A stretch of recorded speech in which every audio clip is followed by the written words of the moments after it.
All right. Little track day. Haven't been on live in here in a minute.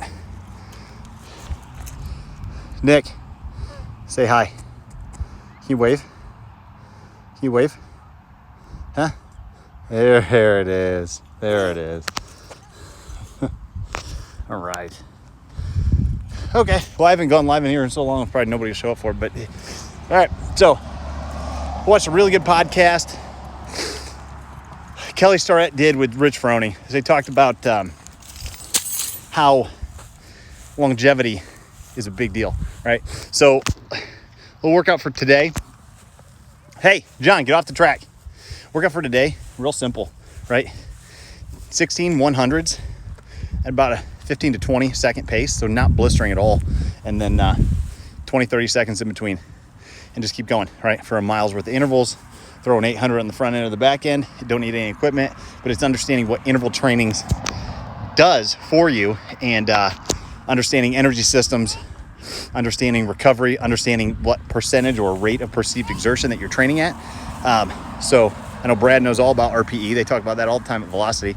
But so many of us don't understand it.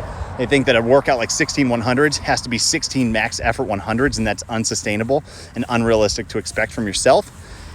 From a human standpoint, right? Doesn't matter what kind of shape you're trying to get into. Like, you're only going to be able to hold that at about 85%. Okay, which is a good clip. You're doing a mile plus worth of intervals. So you have to understand, what does that look like, right? It's not max effort every freaking time. Just like when you touch a barbell, it's not max effort every freaking time, right? Going back to that podcast with Kelly Starrett and Rich Froning from, I think, last month, that he talked about making the same mistake that we all did with CrossFit out of the gate, is that we tried to go max effort every single day. And he just figured out really fast that that's not sustainable and not a good idea if you want to make this your job, right?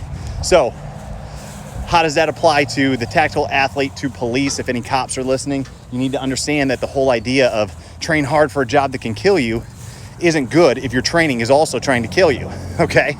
So you have to understand that, like, your job is hard, your job is stressful. All this talk about microaggressions and all this kind of other stuff that does actually provide physiological changes in the person, right?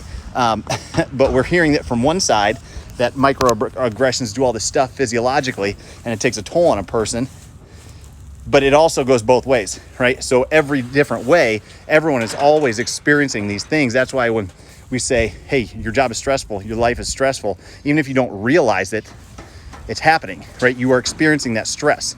So what does that matter for training? It matters because if, again, you take a workout like this, a simple track workout, and you try to burn down every single 100 on top of all the things that you already did today, and then if you got kids and financial stuff and anything else, do you think you're going to survive? Negative, okay? Negative. So not giving you an excuse to pussyfoot around with your workouts and be a punk, but at the same time, you need to understand that just going hard every single day because you think you want to get something tomorrow, that you know, it's not going to happen.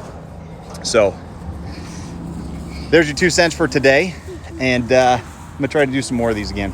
Get back on the train here. So, all right, if you got questions about it, if you are a tactical athlete, cop, military, firefighter, whatever, and you need some help, like with stress management and figuring out how to do training in the midst of all the craziness that you already have going on, hit me up. I'm more than happy to help.